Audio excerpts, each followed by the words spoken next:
Children are the future. And whether you love them or would personally prefer to be kept off the family babysitting list, there's no denying that they will play a key role in what is to come for society. Every society treats children differently. Some societies celebrate them. Some societies train them. Some societies believe that they should be seen and not heard. And others, well, some societies murdered children. A lot.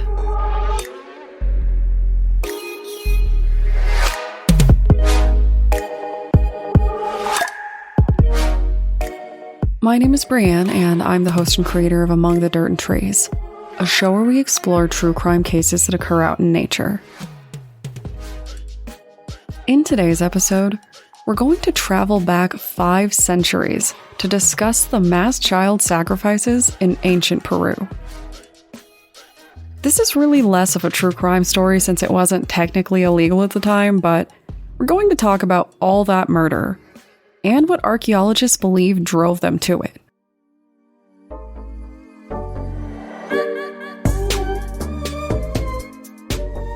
The death of children is something that most of us regard with horror.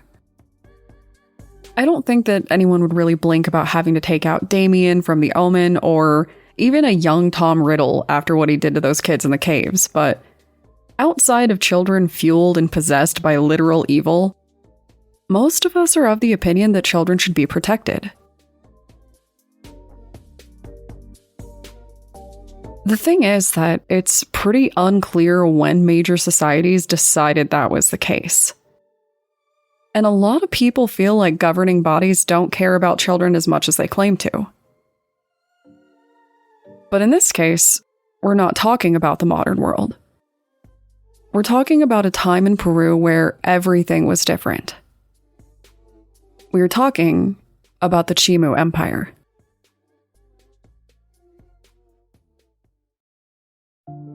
I think a lot of us look back on ancient civilizations and their customs and just accept that things were different.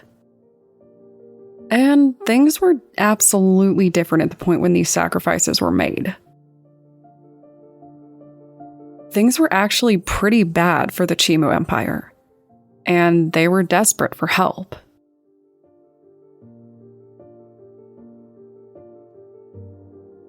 "500 years ago, they couldn't appeal to other societies or governments. They couldn't get on Twitter and ask for support or for donations through a GoFundMe. 500 years ago, what they had were the gods. And it is well known that some of the worst and most violent parts of history were done in the name of a god.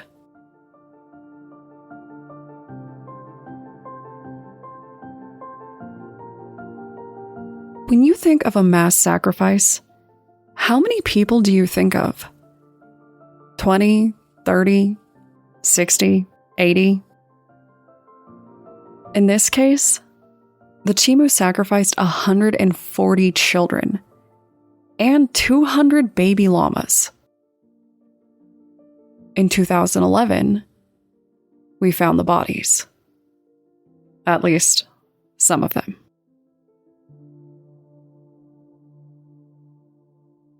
Archaeologists are always looking for bodies and old stuff. It is literally what they do. And if you look at any film representation of an archaeologist or talk to one at your local museum, they're generally pretty jazzed about it. Finding an ancient body is kind of a win. It means that they can learn more about that society. But in 2011, when archaeologists found 42 children and 76 baby llamas during a dig, it came as a bit of a shock. They spent 5 more years digging in that location to uncover the rest of the bodies. Then, they had to figure out what happened.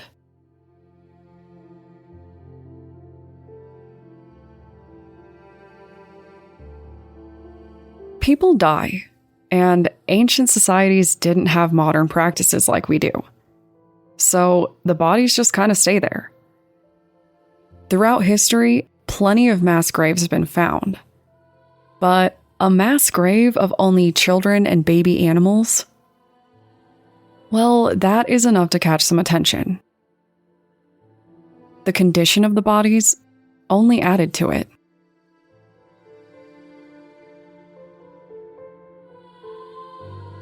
As far as we can tell, these bodies were not just dead children taken out by illness or misfortune. The bodies all had red pigment smeared on them, and very specific cuts that archaeologists believe may imply that their chests were opened and their hearts were removed. The surgical precision and sheer number of people involved made it pretty clear that this was likely one huge and horrific sacrifice event. Adding to this, the experts also noted that the bodies weren't buried in the normal way, or with the normal belongings that were common within the society at the time.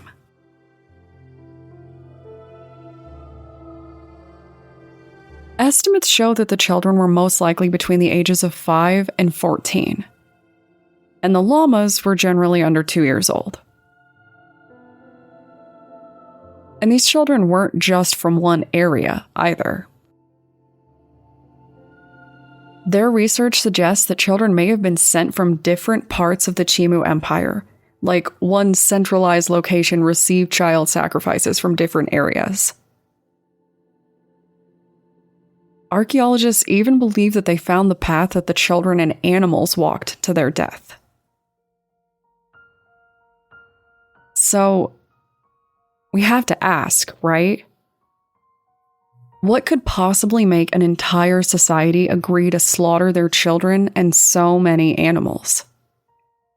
What act of desperation could warrant a sacrifice of this size? The answer, experts believe, is in the mud.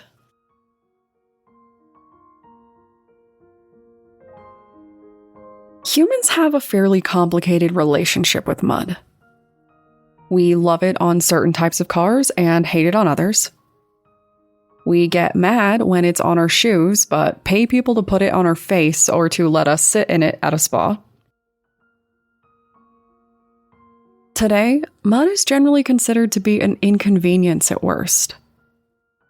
But that's not really true. And it wasn't true then either.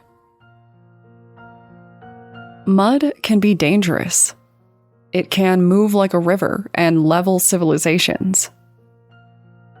Back then, an excess of mud was a huge risk, especially because of what causes it: rain.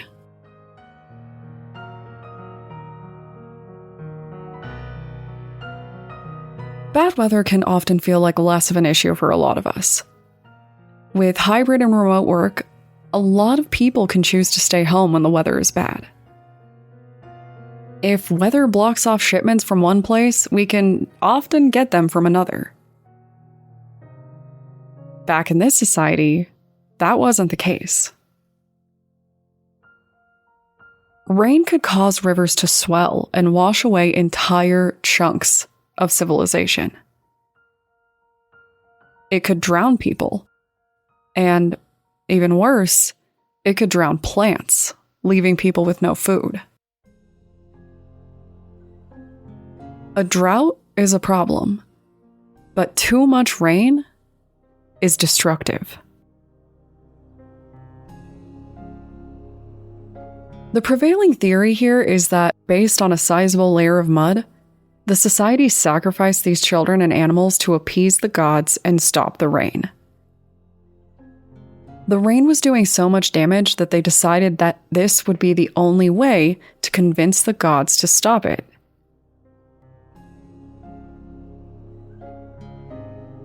Now, you might be asking yourself, okay, but why the children and baby animals? Why the youngest and the most vulnerable? Well, Hagen Klaus, an anthropology professor who spoke with National Geographic, believes that the child sacrifices might show how truly desperate they were. He believes that they might have tried to sacrifice adults and it simply didn't work. So they turned to kids. Klaus said, "People sacrifice that which is of most and greatest value to them." In a terrible way, sacrificing these children might have been their way of showing that there was nothing they loved or valued more. A report from Nova suggested that the Chimú Empire considered children to be kind of a middle ground in humanity. They believed that they were caught between being humans and being gods until they got old enough to really lean into their humanity and find their role.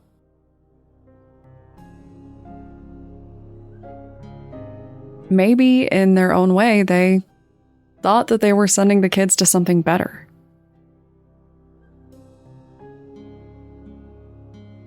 I know that this is really grim, but it is also pretty interesting, like a story told from another world.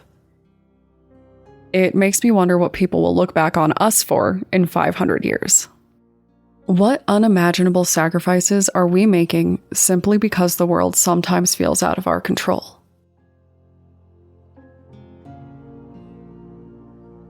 Something else stuck out to me about all of this. The fact that the children weren't actually alone. 3 adults were found at the burial site too. 2 women and 1 man. These adults were not sacrificed like the children, but their skulls were bashed in. National Geographic suggests that these 3 might have helped with the sacrifices and been killed when they were done. But a part of me has to wonder if maybe the opposite was true. Maybe these 3 people stood up against what was happening and paid the ultimate price for it. I guess we'll never know. So, if you would like to discuss the duty we all have to inspire and educate the next generation, the very real threats posed by natural disasters, or the list of people that you would personally sacrifice to win the favor of a god that demands blood, please feel free to contact me on Twitter or Instagram using the tag @datpod. I've mentioned it previously, but for those of you who are actually listening to the show in real time, please expect some fairly substantial delays until 2023. I promise I will find some creative ways to celebrate your loyalty after the new year. Thanks, guys.